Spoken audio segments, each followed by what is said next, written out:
ये कहानी है एक ईमानदार लड़के की जिसका नाम रवि था।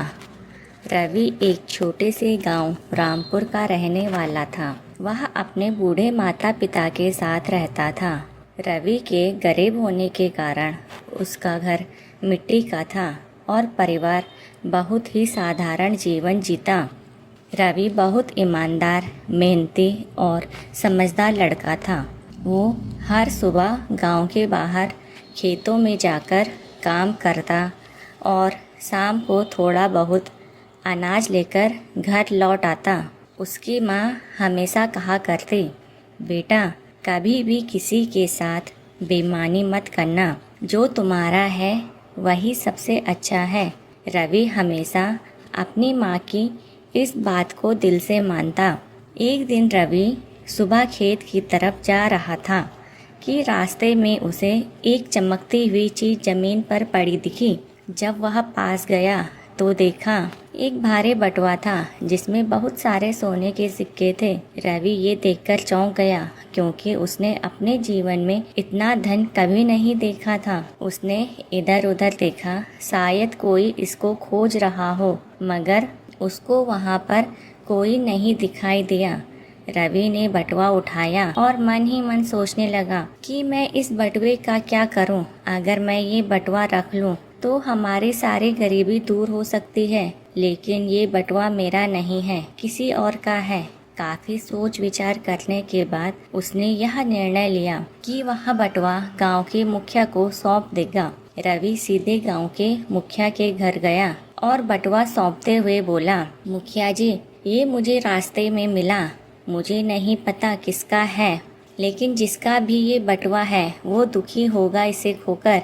मुखिया ने बटुआ खोला तो उसमें सोने के सिक्कों के अलावा एक छोटा सा कागज भी था जिसमें नाम लिखा था, सेठ दौलतराम।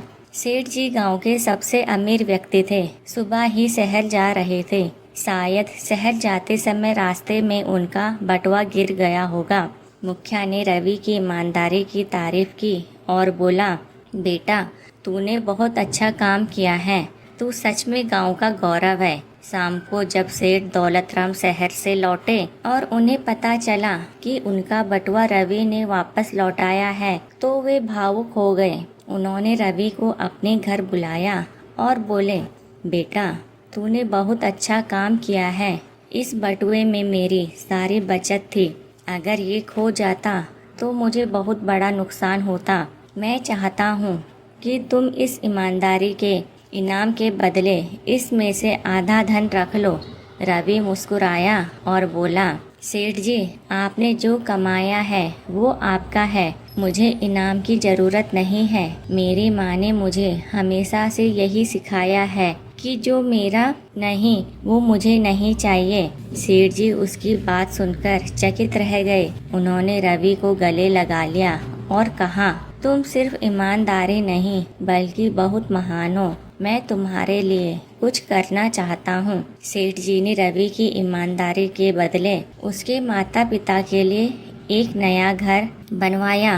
रवि और उसका परिवार अच्छे से अपना भरण पोषण कर सके, इसके लिए उन्होंने एक नया खेत उसे दिया जिसमें वो खेती कर सके और हर महीने उनकी मदद का वादा किया।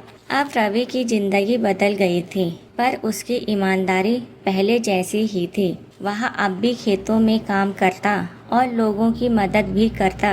गांव के सभी लोग उसको इज्जत से देखते और उसकी ईमानदारी की तारीफ करते।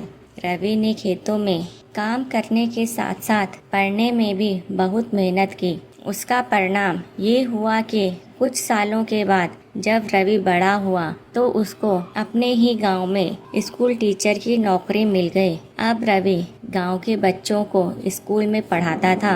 वह हमेशा बच्चों को कहता, ईमानदारी एक ऐसा बीज है जो समय आने पर मीठे फल देता है। अगर तुम ईमानदार बनोगे तो दुनिया भी तुम्हारी मदद करेगी।